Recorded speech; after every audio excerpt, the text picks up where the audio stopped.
Al Tablero con Fray Nelson. La conciencia de la dignidad humana supone indudablemente una lucha. Significa oponerse a tantas formas de agresividad y de violencia. Y cuando hablamos de una lucha, tenemos que preguntarnos en dónde empieza ese combate. La respuesta es en la infancia y en la juventud. Allí, en el colegio, en el vecindario, en el hogar mismo, con mucha frecuencia se siembran las primeras semillas de agresión y de explotación y de aprovechamiento del otro. Por eso, si queremos una sociedad donde se respete la vida humana, necesitamos empezar por atacar esas semillas de agresión y de matoneo. Bienvenidos al Tablero con Fray Nelson. En la clase de hoy, el matoneo y otras formas de injusticia.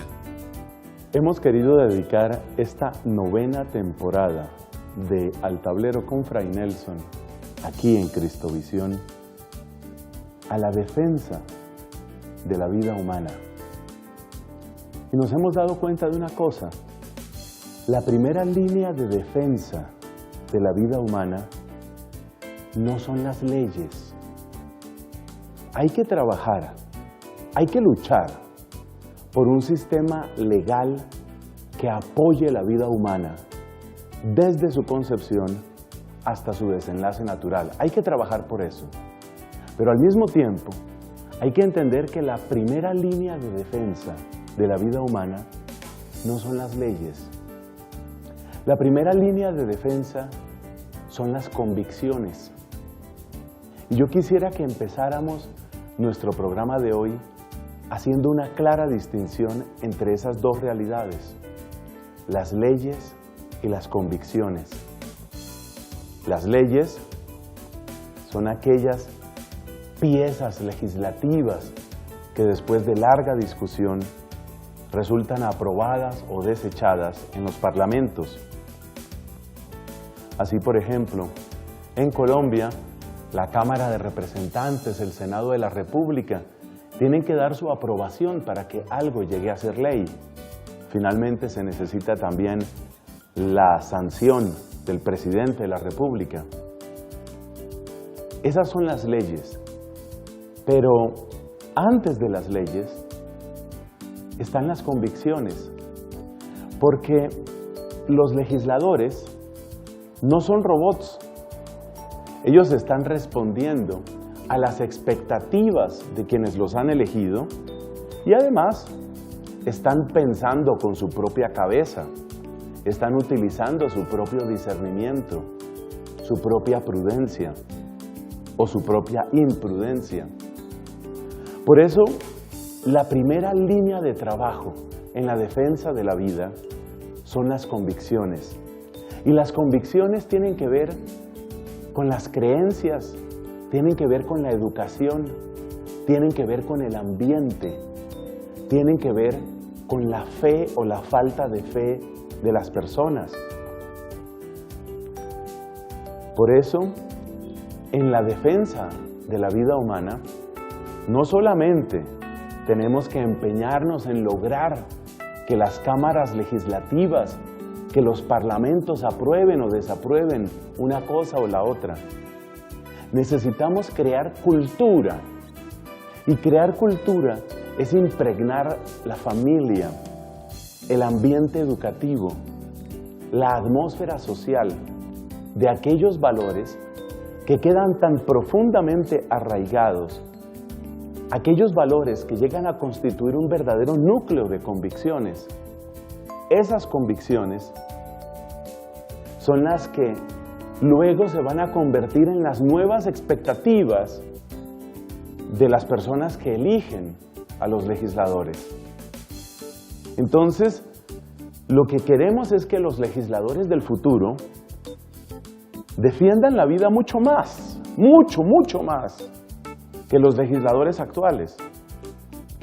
La gente que está aprobando el aborto o la destrucción de la familia simplemente está tratando de responder a lo que ellos juzgan que es la expectativa de sus electorados. Pero si esa expectativa cambia porque ha cambiado la cultura, si esa expectativa cambia porque personas con una nueva formación, con una mente distinta, tienen otras esperanzas y otros deseos, cuando eso sucede, entonces esos legisladores del futuro seguramente tendrán que obrar de otra manera. Así que nuestro primer punto hoy es la diferencia entre las leyes y las convicciones. Y por tanto, es el descubrir que nosotros como iglesia tenemos una tarea que es de largo aliento. Esto no es breve, esto no es corto, esto es muy largo. Y algunos de nosotros que nos encontramos en lo que se podría llamar una edad media, en términos del recorrido por esta tierra, estamos seguros de que estamos trabajando. Yo por lo menos tengo esa convicción. Yo estoy convencido de que estas predicaciones y tantas otras intervenciones que uno tiene por escrito en internet no son para un efecto inmediato. Lo que el Papa Juan Pablo II denunciaba como cultura de la muerte tuvo una larguísima gestación. Uno puede ver momentos realmente importantes de ese desastre que tenemos hoy, que se llama cultura de la muerte. Eso de que se hable del aborto como un derecho y que el aborto tiene que ser libre y gratuito. Mira, no se llega a afirmar eso de un día para otro. Cuando las mujeres son las primeras en presentar el aborto como una especie de derecho que tiene que ser libre y gratuito, esas mujeres, las que gritan ese tipo de sandeces, esas mujeres son el fruto de un camino muy largo, que tiene que ver con filósofos, con predicadores, que tiene que ver con desastres sociales y familiares muy antiguos. La gestación de esto que conocemos o que denunciaba Juan Pablo II como cultura de la muerte fue larga. No va a ser más corta la gestación de la cultura de la vida. Y por eso el crear convicciones es una tarea de muy largo aliento. No es la primera vez que la iglesia tiene que crear convicciones, no es la primera vez. Cuando los cristianos salieron a evangelizar, allá en el siglo I, cuando Pablo y Bernabé se suben a ese barco a atravesar aguas del Mediterráneo para ir a predicar, en ese momento, ¿cómo era el mundo? O sea, ¿cuál era el mundo que existía? ¿Cuál fue el mundo que ellos conocieron? Un mundo corrupto, esencialmente, especialmente corrupto en lo que tiene que ver con la vida humana. Un mundo corrupto de muchas maneras. Un mundo en el que a la gente le parecía normal desechar un bebé. No practicaban el aborto por una razón muy sencilla. La capacidad médica e higiénica de la época prácticamente implicaba que un aborto traería la muerte a la mujer gestante. Por eso no hacían el aborto, porque un aborto iba a implicar seguramente una hemorragia o lo que hoy conocemos como una infección espantosa con una muerte pavorosa para esa mujer. Entonces dejaban que el embarazo siguiera su curso, la mujer tenía el bebé y luego lo abandonaba en un basurero, en una alcantarilla, en un bosque, en un despoblado. Lo dejaba ahí para que se muriera de hambre, de sed. Ese fue el mundo que conocieron los cristianos. Un mundo donde la homosexualidad, especialmente con adolescentes, lo que se llama la efebofilia, era practicada rutinariamente, era lo más normal.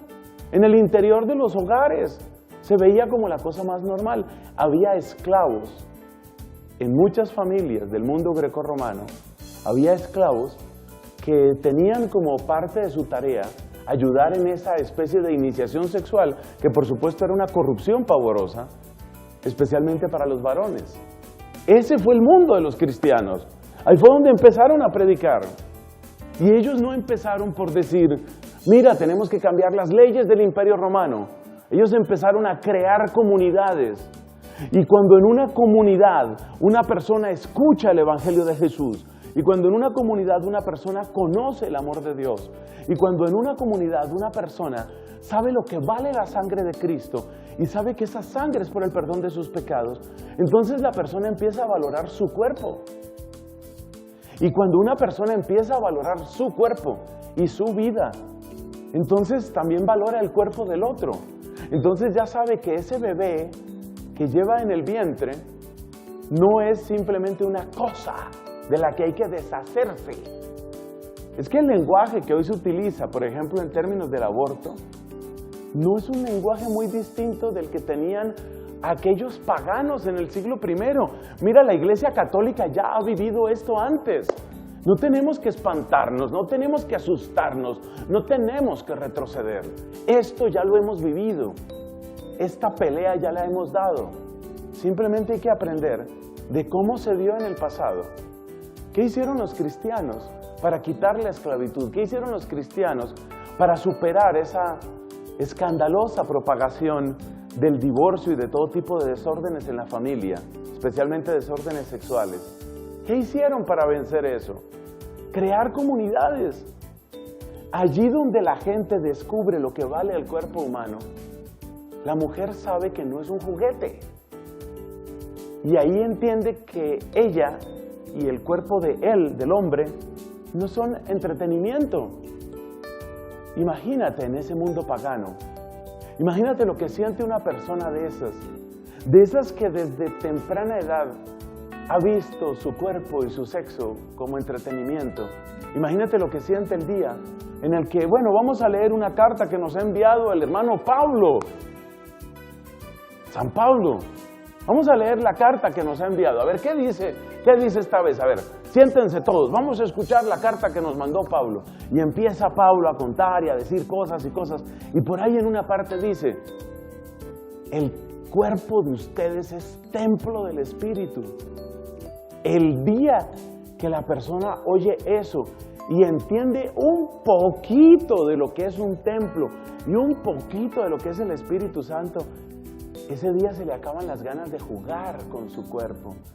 Y ese día entiende que no tiene una cosa en la matriz, tiene un ser humano. Y ahí se acabó el infanticidio y ahí se acabó ese modo de desprecio a la vida humana. Quedémonos por el momento con eso, pero viene un obstáculo inmediatamente. ¿Cómo estamos educando? ¿Y qué está sucediendo? Lamentablemente hay terribles semillas de injusticia y de violencia que entran desde temprana edad en la vida de la gente. Y aquí hay que hablar de una palabra que se ha puesto de moda, el matoneo. ¿Sabes lo que es el matoneo? Es un poderoso medio de antieducación que termina por convencer a la gente de que la violencia, la agresión y la imposición del propio yo son la única ley que realmente cuenta. Pues frente a una cultura del matoneo, necesitamos una cultura distinta. Sobre eso vamos a hablar en unos instantes. Ya regresamos con Al Tablero con Fray Nelson. Seguimos con Al Tablero con Fray Nelson. Sí, amigos, estamos llegando al final de la 9ª temporada de Al Tablero con Fray Nelson. Ya son bastante más de 100 programas, bendito sea Dios. Más de 100, mucho más de 100 programas. Las opiniones de ustedes nos interesan. Sus preguntas nos orientan. ¿Hacia dónde debe dirigirse esta barca que se llama Al Tablero con Fray Nelson? Escríbanos por favor a esta dirección. Fíjate, es el nombre del programa. Al Tablero con Fray Nelson, así todo seguido, @cristovision.org. Esta dirección que está abajo es para que te enviemos a tu buzón evangelización católica todos los días, amigos@fraynelson.com. sugerencias, comentarios, voces de ánimo sobre este programa, la primera dirección al tablero con Fray Nelson, @cristovision.org, y para recibir en tu buzón evangelización católica, amigos @fraynelson.com. Que Dios te bendiga.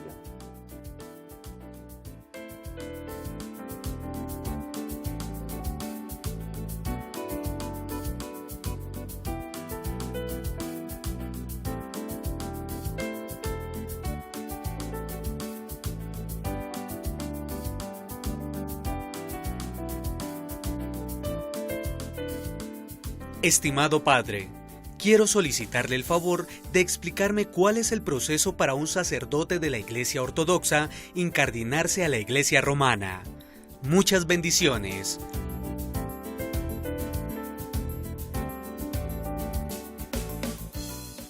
Padre, me gusta mucho su programa.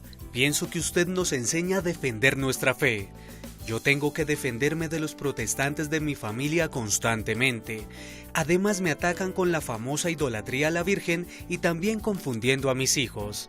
Dios lo bendiga y gracias. Margarita Romano.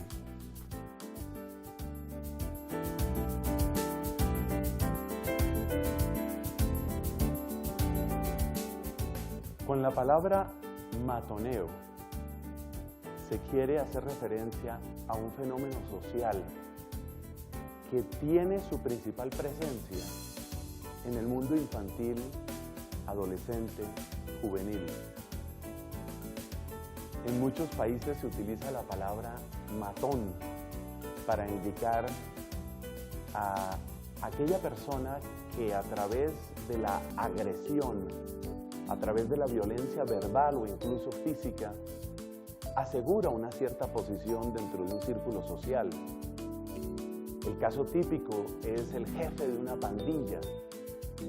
A través de su postura corporal, a través de su lenguaje, a través de sus insultos, está diciendo: yo soy el que manda aquí. Y eso significa que el matón tiene su complemento en aquellas personas que son sus discípulos o sus seguidores o sus súbditos. Todo eso se confunde. Es un modo primitivo de poder, un modo primitivo de autoridad que se instaura a través del miedo y que usualmente se sostiene también a través del mismo miedo. En inglés se utiliza la palabra bullying, porque B-U-L-L, bull, es un toro, y el bullying es algo así como la persona que actúa como el toro, que ataca y que aplasta. Es la misma idea del matón. Por eso se suele traducir bullying con matoneo. Lo más grave de este fenómeno es que sucede por debajo del radar de las instituciones educativas, por debajo del radar de las instituciones de la iglesia, por debajo de la percepción y del radar de los padres de familia. Es una tortura silenciosa que muchos niños y que muchas niñas padecen. Pero aún peor que eso, es una escuela de violencia, es una escuela de imposición del propio capricho y del propio interés. Y por consiguiente, no es solamente un fenómeno que quede circunscrito a la infancia, sino que corrompe las bases mismas del sistema moral que luego va a acompañar a esas personas. Es decir, que tanto aquellos que sufren el matoneo como aquellos que lo practican quedan de alguna manera tarados en su capacidad de percibir un sistema moral recto, donde tenga espacio la solidaridad, donde tenga espacio el cuidado, la atención al más pequeño. La persona que ha padecido matoneo recibe junto con esas agresiones una especie de avalancha que despedaza los cimientos de sus convicciones morales. Porque la persona que ha sido agredida, insultada, humillada, amenazada, sin que pase nada, aprende que eso es el mundo. Es decir, que finalmente no hay nadie a quien le interese que tú sufres, no hay nadie a quien le interese que tú estás siendo maltratado o abusado. Y esto es muy grave porque cuando una persona crece con la convicción de que en realidad no hay nadie que pueda realmente apoyar, sostener, defender, pues ya te imaginarás cómo obra esa persona cuando le llega su propia oportunidad. Entonces quiere decir que también yo tengo que repetir el mismo esquema. Y como sacerdotes encontramos muchas veces esta situación. Los hijos de padres abusadores tienden a ser padres abusadores. El hijo del papá alcohólico, agresivo, tiende a ser agresivo alcohólico. La hija de la madre soltera tiende a ser madre soltera. ¿Por qué se repiten estos esquemas? Porque esa clase de percepciones que se tienen en la temprana infancia no solamente lastiman la temprana infancia, sino que quedan de un modo perdurable, destruyendo el sistema moral de la persona. Es que en la infancia no solamente aprendemos a hablar, por ejemplo, el español. En la infancia también aprendemos lo que podríamos llamar el alfabeto emocional y el alfabeto moral. Esas cosas las recibimos en la infancia. Entonces, si mi alfabeto moral, si los cimientos mismos de mi estructura moral dicen que el que más agrede es el que más logra, si esa es la ley que quedó implantada en mi cabeza, porque eso fue lo que yo vi en mi colegio, eso fue lo que yo vi en mi familia, eso fue lo que yo vi en mi barrio, esa persona que tiene esa clase de experiencia, ¿cómo va a compadecerse después de un feto discapacitado?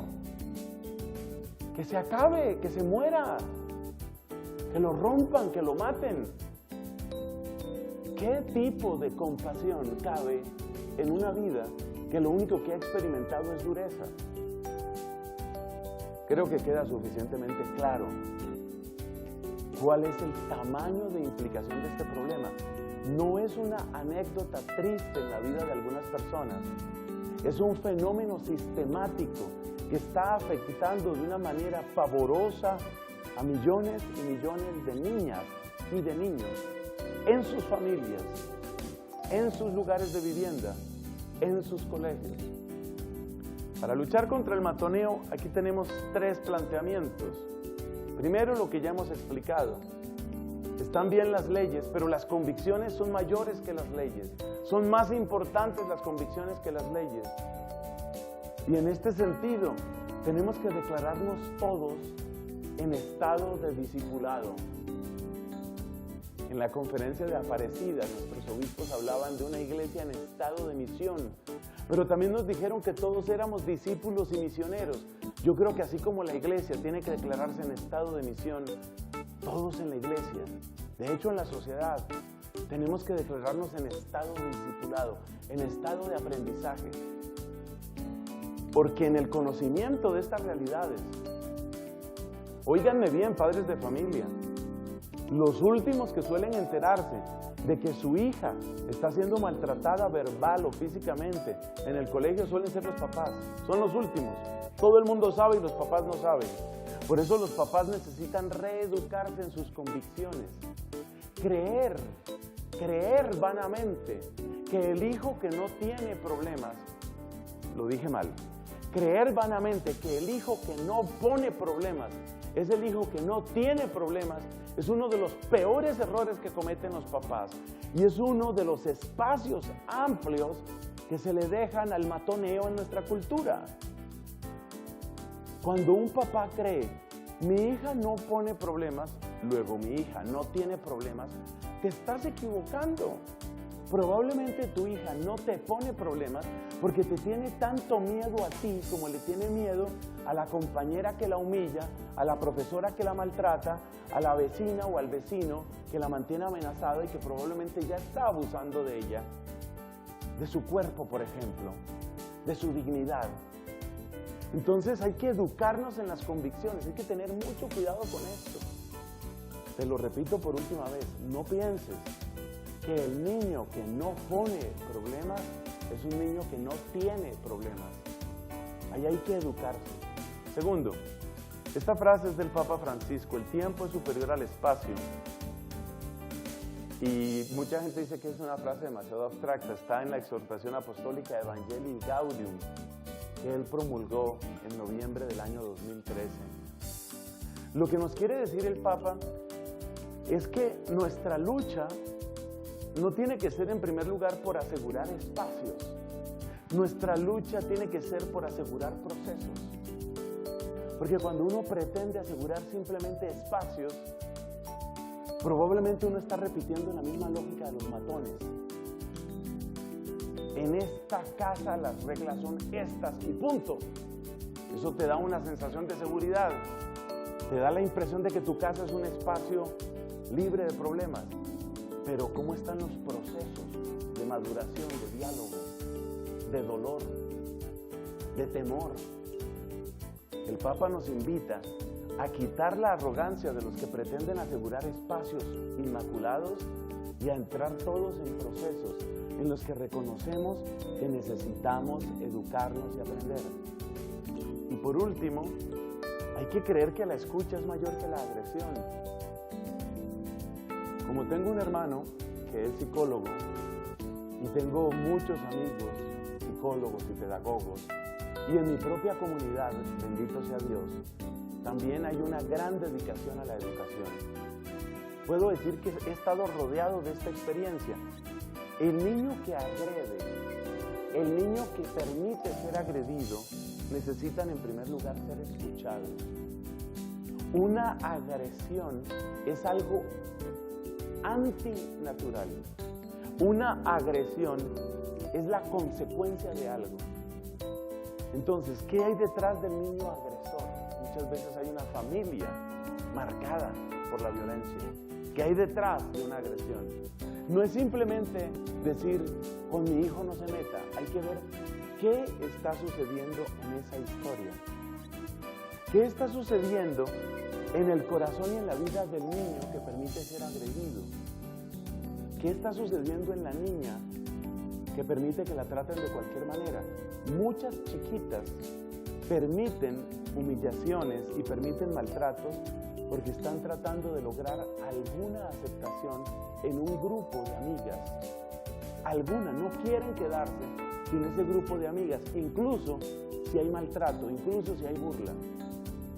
Entonces tenemos que entrar en esta clave de escucha. Y por eso, estos últimos segundos de nuestro programa son para recordar a todos, pero especialmente a los educadores, especialmente a los padres de familia. Acuérdate de que ser papá es una vocación. La gente habla de la vocación religiosa, la vocación sacerdotal, una vocación heroica. Tal vez sí. Me imagino que si el sacerdote vive a plenitud su sacerdocio, efectivamente eso es heroico en cierto sentido. Pero no es menos heroico el papá que con todas las responsabilidades y tareas que tiene, sabe escuchar y abre espacios de verdadero afecto, de verdadera empatía, donde sus hijos y también otras personas pueden encontrar un modo, un camino para ser escuchados. Si esta línea ayuda a que disminuya la cultura de la agresión, habremos logrado nuestro cometido. Que Dios nos bendiga y que la cultura de la vida triunfe sobre las fuerzas de la muerte.